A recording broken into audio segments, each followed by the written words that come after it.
Joining me right now is UFC Strawweight prospect Cory McKenna. Thank you, Cory, for the time today. I see you are in the kitchen. Were you cooking or something? No, I just needed somewhere quiet away from my roommate.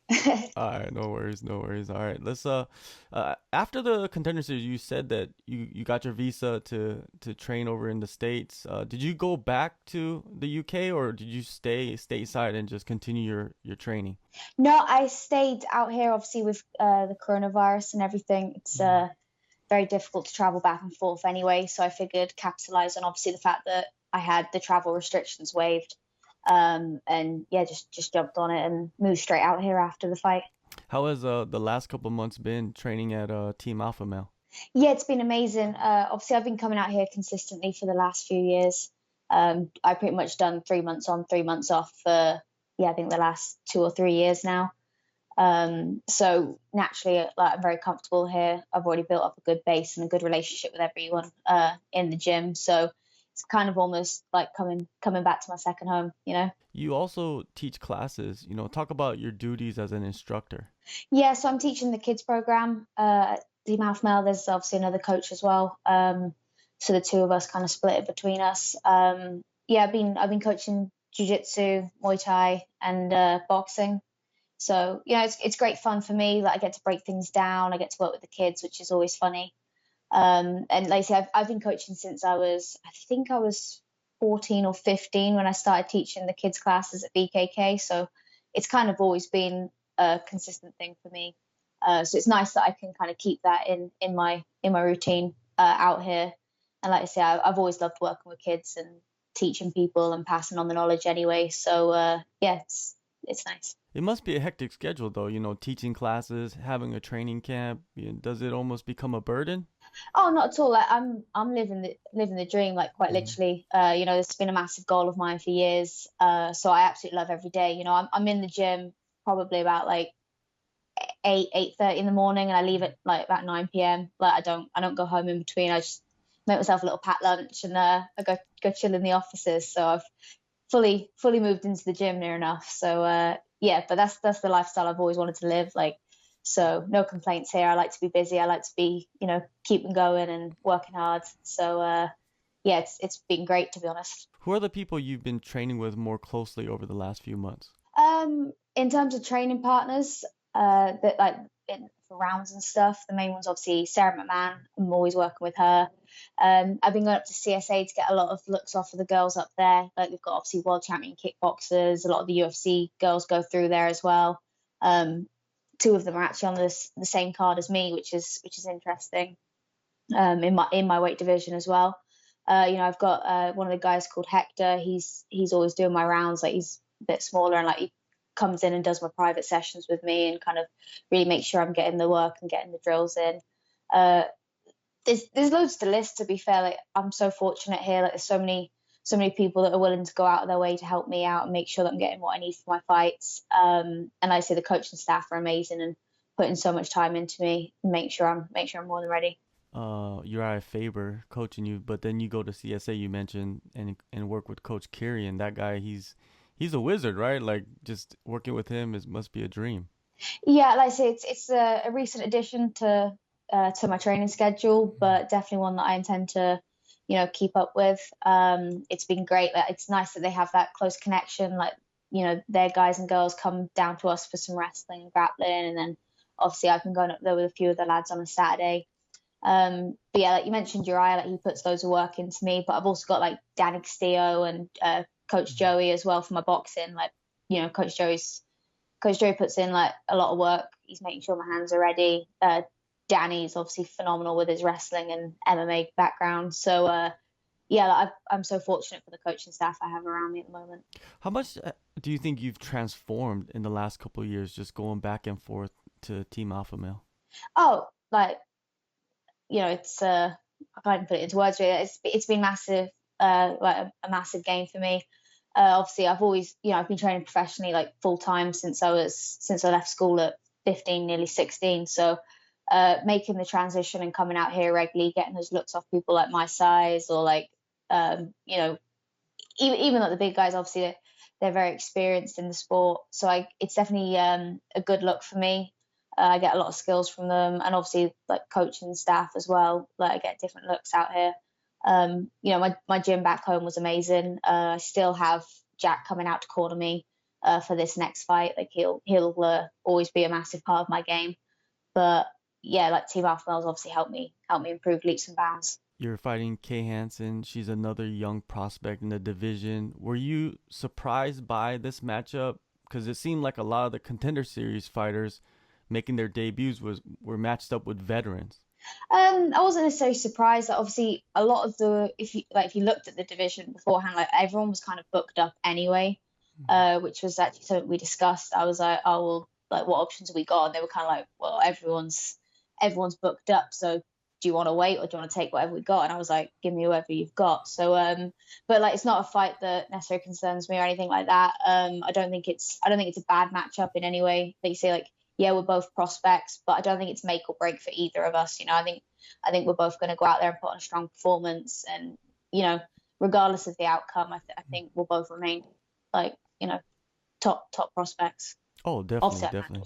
Yeah, definitely, Yeah. definitely. I think there's a little a wave of prospects. You and her are part of it, and the next 5 years or so, or 10 years, who knows? You guys will be up there fighting for the title most likely. Yeah, that's the plan. But yeah, like I say, I think it's a good fight in terms of like from the fan standpoint. Maybe not necessarily in terms of like building two prospects, but there's a lot of hype around it. Like you say, it's like two young up and comers, two girls that kind of aren't afraid to have a scrap. So but also very technical as well. So I think it's going to be a really good matchup, to be fair.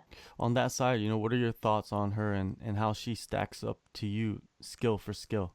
She's very technical. Like her boxing's tidy. She's obviously renowned for her grappling. But again, like I've got a lot of submissions on my record, like over the years. I've been training with Team Alpha Male and all the top gyms back in the UK as well.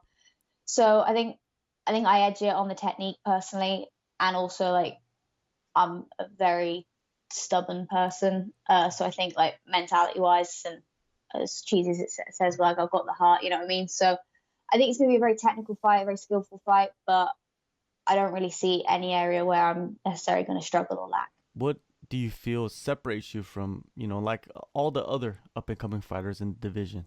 I mean, if I was going to pick anything, it's not necessarily like I said, I work really hard. Like but I work very well rounded as well. Like I'm constantly pushing myself to make sure that I'm improving all round. I'm very hard on myself, very critical.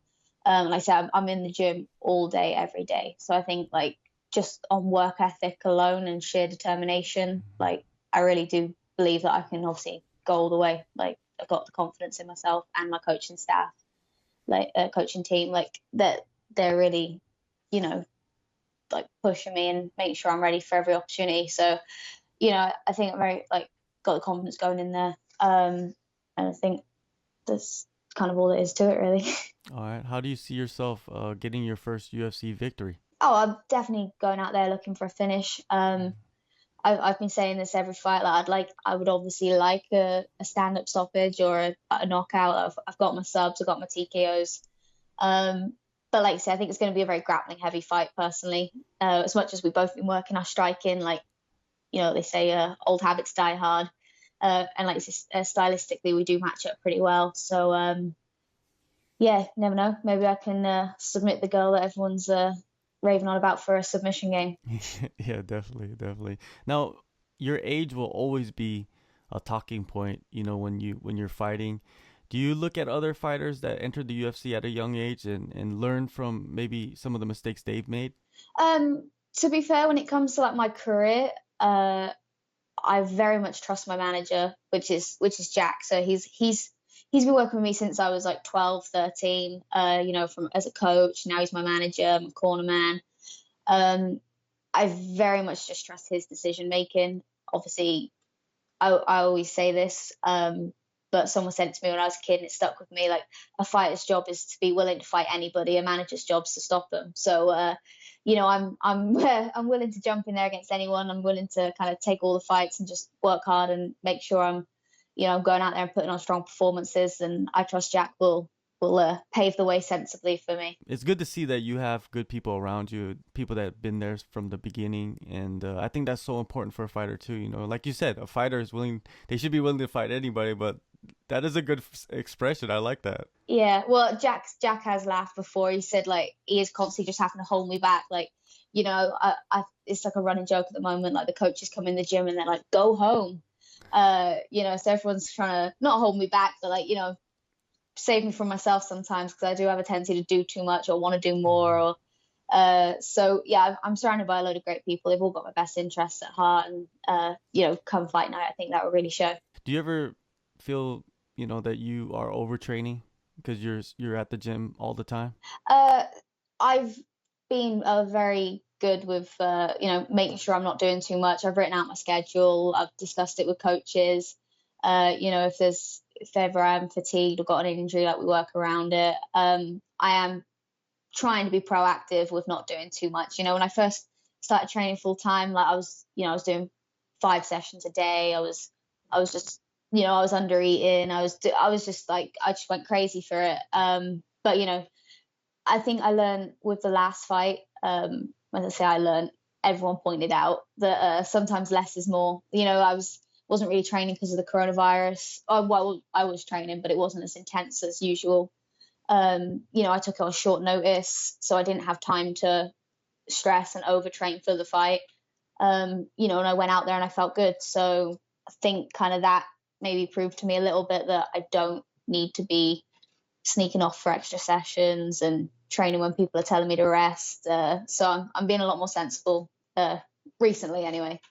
Did you get those tests done at the UFC PI?